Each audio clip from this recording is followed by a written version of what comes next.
কোন মানুষ যদি দুনিয়াতে এমন কোন জায়গায় কোন আমল করে, এমন কোন পাথরের মধ্যে আমল করে যেই পাথরের কোন জানালা নাই, কোন দরজা নাই, একেবারে আটকানো, ওই পাথরের মধ্যেও কোন মানুষের যদি কোন আমল থাকে, কিয়ামতের দিন সেই আমল হাজির করবে কে? আল্লাহ তাআলা কোরআনুল কারীমের মধ্যে বলেন, ওয়ানাদউল মাওয়াজিনাল কিসতা লিয়াউমিল কিয়ামাতি ফালা তুযলামু নাফসুন শাইআ ওয়া ইন কানা মিসকালা হাববাতিন মিন খারদালিন আতাইনা বিহা ওয়া কাফা বিনা হাসিবিন।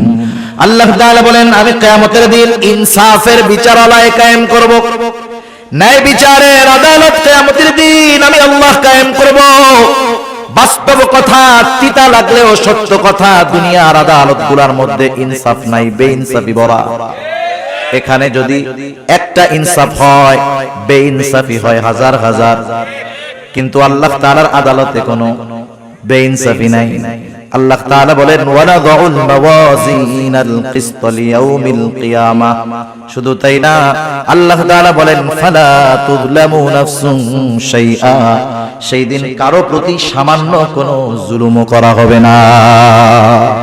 শুধু তাই না, আল্লাহ তাআলা বলেন, ওয়া ইন কানা মিসকালা হাববাতিন মিন খারদালিন আতাইনা বিহা। দুনিয়াতে যদি কেউ কোন সরিষা দানা পরিমাণ আমল করে, আতাইনা বিহা, ওইটারেও আমি হাজির করব। সুবহানাল্লাহ। আল্লাহ তাআলা বলেন, শুধু হাজির করব তা নয়, ওই আমলের ব্যাপারে হিসাব গ্রহণ করা হবে। আল্লাহ তাআলা বলেন, এত হিসাব কে করবে? আল্লাহ জবাব দেন, কাফা বিনা হাসিবিন। হিসাব নেওয়ার জন্য আমি আল্লাহই যথেষ্ট। হিকমত ওয়ালা কোনো সন্দেহ নাই, কিন্তু হযরত লুকমান আলাইহিস সালাম কেন হিকমত গ্রহণ করলেন, নবুয়ত গ্রহণ করলেন না?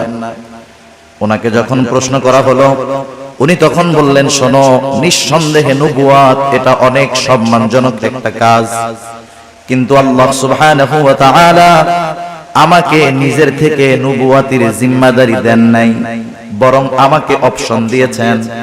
আমি চাইলে নবুয়ত গ্রহণ করতে পারি, আমি চাইলে হিকমত গ্রহণ করতে পারি।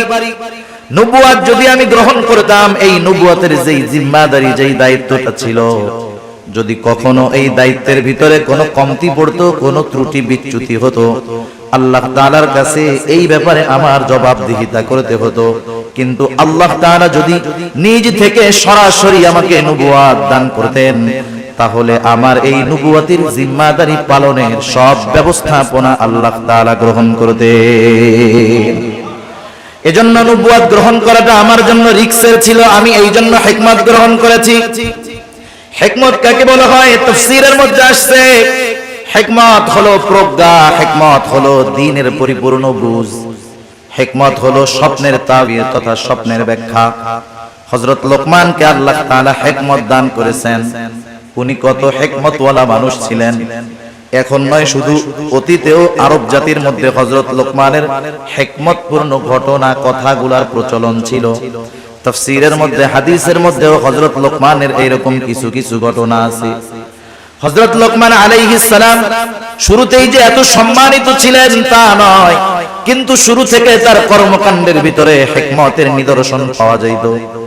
তিনি একটা মানুষের ছাগল চড়াইতেন, তিনি রাখাল ছিলেন প্রাথমিক সময়। একদিন ওই ছাগলের মালিক এসে বলে, ও লোকমান, তুমি আমার জন্য একটা ছাগল জবাই করবা, আর ছাগলের সবচাইতে সুস্বাদু জায়গার গোশত আমার জন্য নিয়ে আসবা। হযরত লোকমান আলাইহিস সালাম একটা ছাগল জবাই করার পর ওই ছাগলের হৃৎপিণ্ড আর জিহ্বার গোশতটা নিয়ে মালিকের সামনে হাজির। মালিক এবার বলতেছে, লোকমান, যাও আর একটা ছাগল জবাই করো, এই ছাগলের সবচাইতে নিকৃষ্ট জায়গার গোশত তুমি আমার সামনে হাজির করবা। এইবার হযরত লোকমান আরেকটা ছাগল জবাই করলেন। এইবারও তিনি হৃৎপিণ্ড আর জিহ্বার গোশত নিয়ে হাজির হয়ে গেলেন। মালিক জিজ্ঞাসা করতেছে, ও লোকমান, তুমি কি আমার সাথে মজা করতেছো নাকি? তোমাকে সবচাইতে উত্তম জায়গার গোশত আনতে বললাম, তুমি হৃৎপিণ্ড আর জিহ্বার গোশত আনছো। আবার সবচাইতে নিকৃষ্ট জায়গার গোশত আনতে বলেছি, তুমি হৃৎপিণ্ড আর জিহ্বার গোশত নিয়ে হাজির হইলা, কারণ কি? হযরত লোকমান তখন বললেন, মালিক, কারো যদি এই হৃদয় আর জবানটা ভালো হয়ে যায় তার সব ভালো হয়ে যায়। মালিক, কারো যদি হৃদয় আর জবানটা খারাপ হয়ে যায় তার সব কিছু খারাপ হয়ে যায়, সে সবচাইতে নিকৃষ্ট হয়ে যায়।